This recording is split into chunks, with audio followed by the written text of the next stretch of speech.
But where does that go? That's what humanists would say. That's what most societies would say. I'm afraid this is a hugely idealistic view of society. What's wrong with being idealistic? Well, it's because it's wrong. I mean, have you ever come across the caste system? Have you ever lived as an untouchable in India? There is not injustice. We are human after all. We're human. But there's been huge injustice in history in various Christian epochs. Of course there has been, but the Bible has been there to criticize it. And as you've just said, ideas about the abolition of slavery, about human rights, about civil rights have been derived. I mean, Martin Luther King was a minister of the gospel. I've been to his church. I've seen the pulpit from which he preached every week.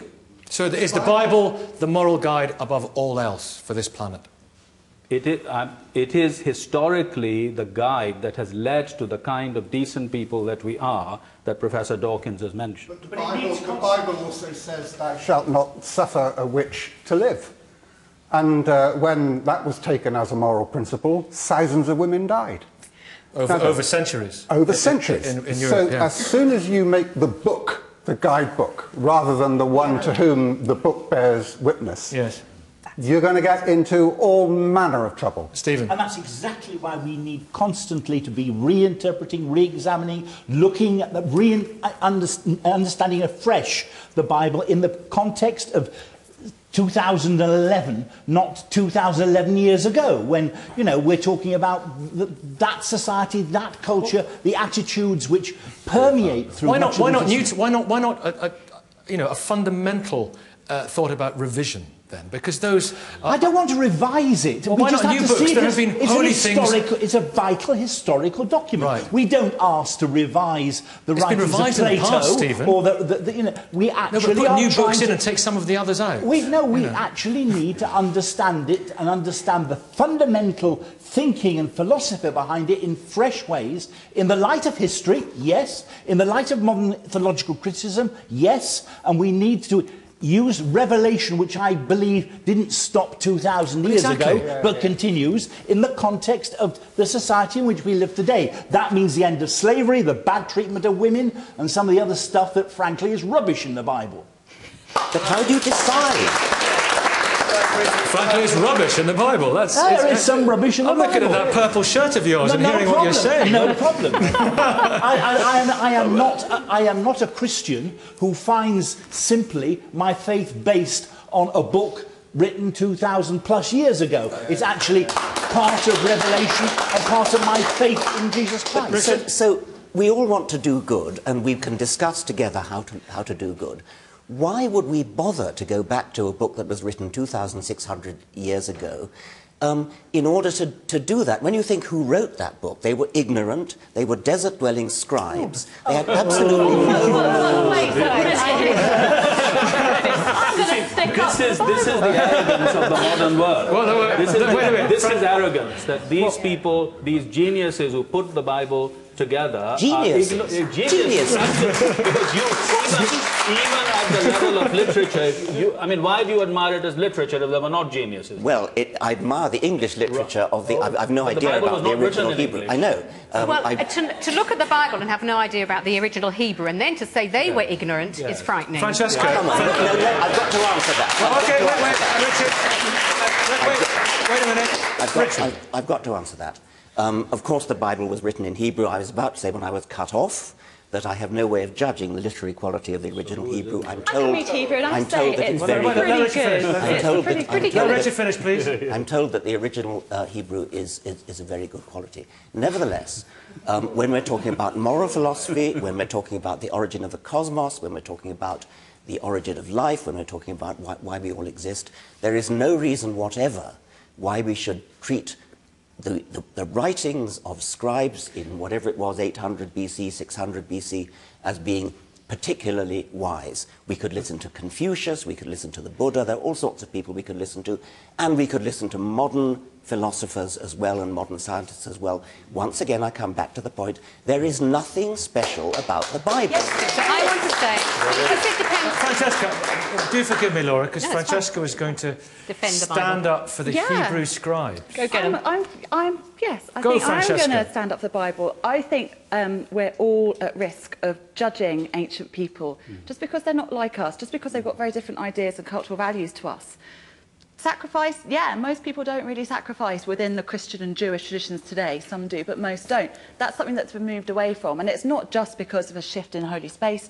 It's also about our new ideas about animals.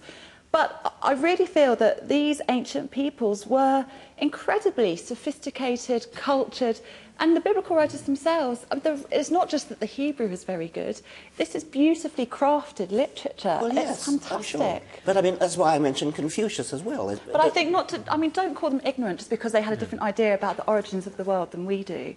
I think let's not judge these ancient people. Simply means lacking knowledge. It's not a pejorative. It simply means... Well, they had a knowledge that was different from ours.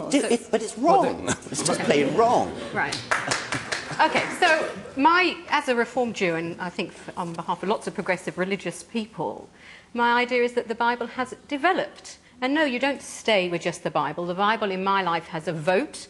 It doesn't have a veto on my life. And yes, the other worlds and the other philosophies are very important. I'm not stuck in the Bible, but I'm going to stick up for the Bible. Yeah, a guy. Well, can I say that I was going to agree with the bishop over here, who didn't want to revise the Bible. I don't want to revise the Bible. I want to replace it with something else, like, for instance, A.C. Grayling's good book. Which is empty, vacuous, human... excuse me, can I just finish? Because I actually find it... Thou shalt not butt in. Sorry. I find it poetic, inspirational and scientifically correct, unlike the Bible. And it's a sort of thing that is actually of value. Not the only thing, but it's an example of what I think would be useful today instead of the Bible. And you said, let's get, if I may, I'll just get some, don't worry, you're going to have a shot. No.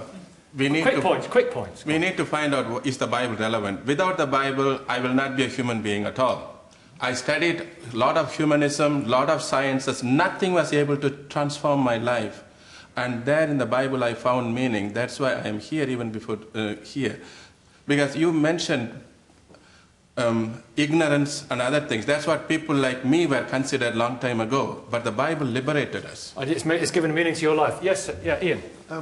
There are lessons we can learn today from the egalitarian lives of people who live, say, in the Congo forest, the Baka Pygmies, the people in Amazonia, who have a moral code, even if they've never heard of the Bible. That's right. And they also live more in harmony with their environment, despite the absence of a moral code. How do we explain that then, Bishop Michael? People with a moral code who've never heard of the Bible. Of course, I mean, every human being has a moral sense implanted in them by God.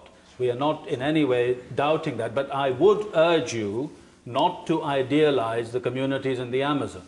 There has been internecine warfare among them. They have Don't say they're ignorant. That got Richard into a lot of problems. The Auca Indians, there's been cannibalism. I mean, all of these things. You know, no human society is perfect. Ian's a distinguished primatologist, just to say. Carry on. I just say it's a fact of human behaviour that we form alliances, we fight each other, then we change sides and form other alliances. That's what humans do. Well, that's why you have the fratricide in the Bible that comes on so early and is there as the big warning. Yes. Mm-hmm. So what about this whole idea about revision? That would be just anathema to you, Chris, wouldn't it? It's there, and it's perfect, and it's the Word of God, and you've got it in your hands. I think that's the difference. We're not saying... Christians don't believe this to just be another piece of literature. We believe that when we read it, God speaks. And therefore to edit God and to say, God, you can't say this, or I don't like this about you, is to reconstruct God in our own image. God speaks through it, but they didn't. It's not like, you know, Muslims believe the Quran is directly that's right. dictated. It's clearly not dictated because it's too contradictory for that. It can't be. It's not contradictory. Well, it does. It says that. Well, it is contradictory, isn't it? No, I don't think it is. No. Yes, it is. Well, I think, give me an example. Nikki, I think you're right. It wasn't like dictated by God, and it's not meant to be read like that. And why we can. But it is. There are hugely contradictory things in the Bible. Of course, there are hugely contradictory things. But that's why I said earlier that the Bible. Listen, I'm just a presenter. Can anyone give a contradictory thing in the Bible? The Bible is not a single book. As somebody just said rightly, it's a library of books. Richard, would you care to? Chris says, give me an example of something contradictory in the Bible. Would you care to? Love your enemies and don't kill them. Sorry. One of the wait. We've got. Gospel is different to the other. We've got one, Christina. stories. There are different gospel Christian, stories, and that's can you give different. Christian an Yes, of example? course. I mean, Wait a minute. If you take the Bible as a whole, a collection of books, you have Jesus saying, "Love your enemies, bless those that treat you badly." In the Old Testament, sorry, Laura, you have people saying, you know, smite them who don't stand up, and those who don't stand up for your God, you know, kill them all. There's love in the Old Testament too. Exactly in the Bible. One of the ones in the Old Testament, Guy. I don't know, but there is love, like neighbour or something similar in one of the books in the Old Testament. The central verse, physically, of the Bible, absolutely at the centre, is love your neighbours. So it's contradictory in the Old Testament then, because in other places it says things that we see in the Quran more, you know, about hating your enemies and killing them and all that kind of stuff. I don't think that's helpful. What got Jesus killed? Sorry? This is the talk that got Jesus killed. Jesus said it has been said, an eye for an eye, a tooth for a tooth, but I say no. You know, if someone slaps you on the right hand of the cheek, turn the other cheek. So he said the Old Testament was wrong. That was revolutionary speak in those days, and that was the kind of stuff that got him killed. So he did say these things. He certainly would not have called it the Old Testament. And he didn't have This has been a particular bugbear of Laura's. We must apologise for it. I Francesca. prefer the term Hebrew Bible. It's not a great term, but as an academic, I much prefer that term. Jesus probably didn't have an Old Testament or a Hebrew Bible or a Tanakh. He was referring to a collection. It was a very fluid time, lots of literature. Well, how do you... Yes, but he knew lots of other things, I'm sure, that aren't recorded in the Gospels. So why would he have said so many things? Why would he have stuck his head above the parapet? Well, I mean, all we know about what Jesus may or may not have said is what the Gospels may or may... You know, there are lots of other Gospels that have Jesus doing amazing things. Jesus striking a child and then killing him and then resurrecting him. But that's why they're not canonical. That is why they're not canonical. We're coming towards... They're not in the Bible. We're coming towards the end, and really, just a few seconds from all of you. Will the power of the Bible continue for another 2,000 years, Bishop Michael? Well, I hope not. The Christian church is growing very rapidly throughout the world. I've just come back from East Africa. The Bible is absolutely relevant to the daily lives of these people. Richard? Well, Africa is the one place where that's true, and I think... Not the one place. There are also in Asia, also in Latin America. Richard? Also well, in India. I think if the Bible has any chance of lasting, it had better stick with the King James Version, because once it gets turned into modern English, everybody can read it and see what nonsense it is, whereas if you read it in the... We've only got 1 minute. Laura? I would say the Bible plus interpretations. OK. The Bible as a source. Francesca? I think we cannot possibly understand Western culture and the history of Western culture without the Bible, and so for that reason... Your equivalent in 2,000 years will still be in business. I think so. I'll still be in a job, or people like me will still be in a job, yeah. Well, that's good news. That's true. Thank you all very much indeed for taking part. Thank you all very much. All the debates continue on our message board. Next week, we're in Birmingham.